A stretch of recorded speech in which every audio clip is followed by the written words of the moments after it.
Shalom à tous et à toutes. Le sujet qu'on va traiter aujourd'hui, dans quel ordre doit-on s'habiller le matin? Le Shulchan Arour va traiter de cette question, il y a tout un chapitre, c'est le deuxième chapitre, donc au tout début du Shulchan Arour, qui va nous donner les règles de conduite, comment on doit se conduire le matin et dans quel ordre on doit s'habiller. En introduction, et c'est ramené dans le Shulchan Arour, un homme, une femme ne doit pas se dire, là maintenant je suis dans ma chambre, j'ai fermé le verrou, personne ne me voit, je m'habille comme je veux, je fais ce que je veux. Non. Ma'ale kol haaretz kevodo. La gloire d'Hachem est remplie le monde entier. Akadosh Baruch Hu, il nous voit, il n'y a aucun endroit qui n'est caché, bien entendu, d'Akadosh Baruch Hu. Et donc, même dans ta chambre, dans un endroit fermé, tu dois te conduire avec pudeur. C'est la raison pour laquelle c'est pas bien, on ne doit pas être tout nu dans une chambre. Si c'est dans une salle de bain, tu te laves, etc., bon, il n'y a pas de problème. Mais pas dans une chambre, même si tu as fermé la clé, tu es tout seul, eh bien, tu dois quand même te conduire avec pudeur. Et ça, évidemment, il n'y a pas de différence, bien entendu, entre les hommes et entre les femmes. Donc, on doit se conduire avec signout, on s'habille avec pudeur. Alors, il faut faire attention, tout d'abord, à ne jamais mettre deux vêtements en même temps. C'est ramené dans le Shulchan Arour, au nom des Mekoubalim. Quelqu'un qui met deux vêtements en même temps, ça lui fait perdre la mémoire. Et surtout, ça va lui faire perdre quoi? La mémoire. Imaginez, je ne sais pas, un t-shirt avec un pull. On n'a pas le droit. Donc, chaque vêtement, un par un. Il vaut mieux, nous dit le Rav Yosef, commencer par la tête, comme la tête est l'organe le plus important. Chez l'homme, le mieux c'est de commencer d'abord par la tête et on s'habillera le reste du corps après, pour montrer finalement la suprématie, la place primordiale de la tête chez l'homme.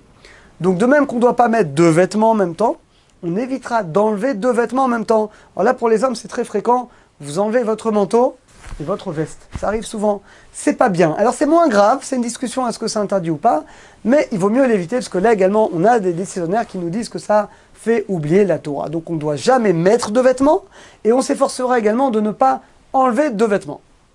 Après, dit le Shulchan Arour, on doit faire attention que nos vêtements soient mis à l'endroit. On n'a pas le droit de les mettre à l'envers. Il y en a qui disent sinon on va être ridicule, les gens vont nous mépriser, ce n'est pas kavod, donc on doit faire attention. Dit le Chafetz Chaim, même les sous-vêtements, c'est-à-dire, imagine tu as mis, ça peut arriver, je sais pas, un caleçon, un t-shirt à l'envers. Personne ne va le savoir, c'est pas bien. Il faut dans ce cas-là, tu vas te changer, tu le remets à l'endroit. Pourquoi? Ça peut là également, ça peut entraîner des forces spirituelles qu'on ne voit pas forcément négatives, donc on doit faire attention à mettre toujours ses vêtements à l'endroit. C'est d'ailleurs très intéressant, hein. Le pshat, le sens littéral, c'est une gemara dans Shabbat au nom de Rabbi Yochanan. Rabbi Yochanan dit c'est qui le sage? C'est celui qui s'habille à l'endroit. Bon, c'est un petit peu bizarre, évidemment. Tu vois quelqu'un qui va s'habiller à l'envers. Bon, il dit le Gaon de Vilna, on parle des midot, des traits de caractère de la personne. Comment tu reconnais un sage? Pas seulement un sage, personne bien, c'est celle qui va mettre ses midot, ses traits de caractère, dans la bonne direction. C'est-à-dire tes midot, tes traits de caractère, ils doivent être à l'endroit, pas à l'envers. C'est-à-dire tu dois finalement utiliser toutes tes forces et les faire converger dans la Torah, dans l'Akdusha, dans le Chesed, dans toutes les bonnes choses. Et faire attention à ce que tes traits de caractère, ils soient toujours à l'endroit et pas à l'envers. Ça, c'est l'explication un petit peu moussarique de cette Gemara au nom du Gaon de Vilna.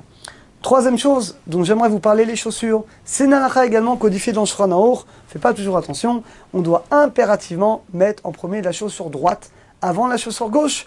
On voit clairement que la droite, la Torah lui a donné une préséance. La droite, c'est la rachamim, c'est la miséricorde. La gauche, c'est la tribu de rigueur.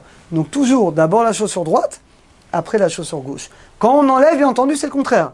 Tu enlèves d'abord la gauche, et après tu vas enlever la droite. Par contre, pour attacher les chaussures, pour nouer, donc tu mets la chaussure droite d'abord, après la chaussure gauche, mais tu vas d'abord lasser tes chaussures, la gauche, après la droite. Pourquoi? Pourquoi là on change quand il s'agit d'attacher, de nouer tes chaussures? Pourquoi? Vous savez pourquoi? À cause des tefilines. Parce qu'on voit clairement que pour les tefilines, par contre, eh bien, on attache les tefilines au bras gauche. Donc, ce qui explique que pour nouer, on doit le faire d'abord avec la chaussure gauche. Donc, on résume ce qu'on a dit aujourd'hui. Toujours être très pudique, aussi bien les hommes que les femmes, quand on s'habille. Et de ne pas être tout nu dans une chambre, c'est pas bien. Donc, on s'habille avec sniout, avec pudeur.